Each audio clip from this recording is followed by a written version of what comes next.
My name is Sarah Krom, and I'm managing partner of SKC & Co. CPAs. We are a 28-person CPA and business consulting firm. We work primarily with entrepreneur business owners, serving all of their business and financial needs.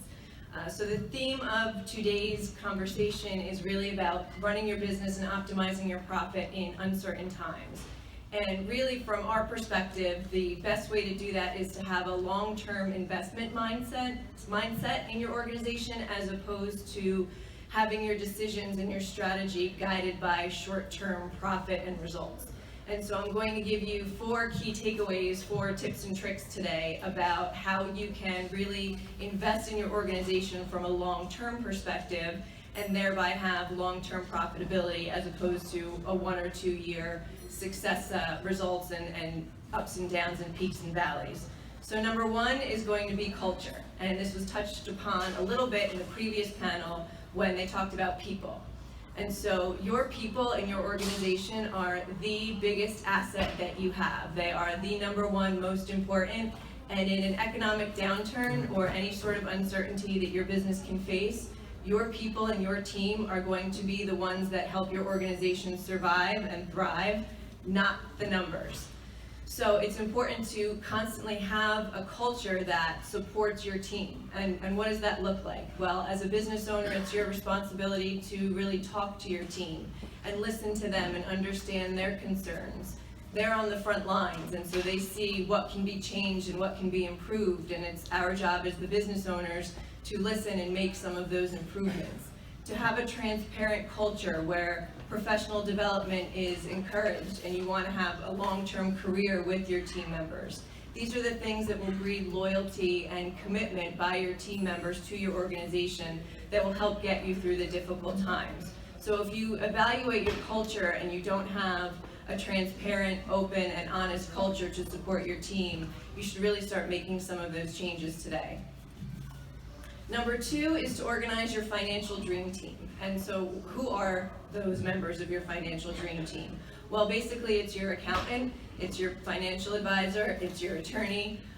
It could be anybody that's specific to your industry if you have a certain consultant that you use. And all of these consultants or dream team members need to be on the same page and working for you and your business. And so we suggest and recommend at least quarterly meetings with all of these individuals to guarantee that they're working for your best interest in mind. With that comes the importance of knowing your numbers. So key performance indicators, and your dream team can help you develop what they are.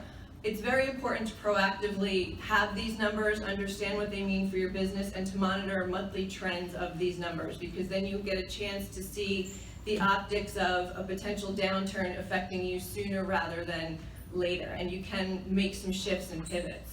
And so there are some standard balance sheet metrics and ratios that you can utilize that will help understand if you're shored up as far as structurally and liquidity wise.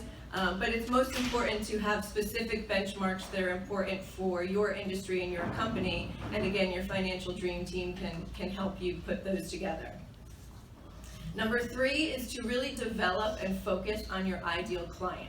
So sometimes we come from an area of we want to have as many clients and customers as we possibly can, but they're not all the same level of profitability. They don't all offer the same type of working experience for the people on your team. And so to really be able to focus on who your ideal client is, and then really craft what superior service or superior offerings are to that sort of niche market that you can service. The flip side of that is getting rid of sort of the people that don't fit into that ideal client model. And that is probably one of the hardest things that a business owner can do, is basically allowing top line revenue to walk out the door.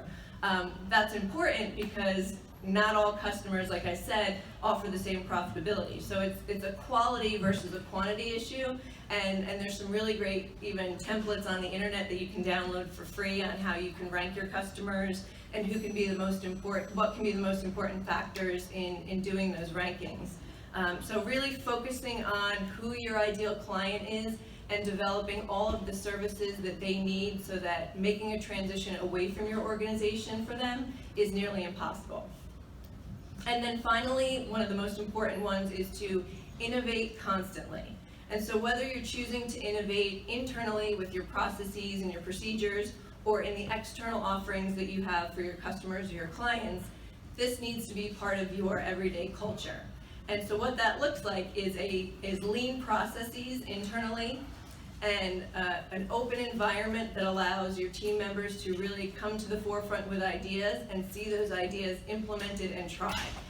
It takes a whole lot of force to move a large, complex process in a different direction, and to lean down your internal processes and procedures will really make your organization nimble and allow you to really be able to pivot and change when that change is necessary, instead of letting the change just painfully happen to you over time.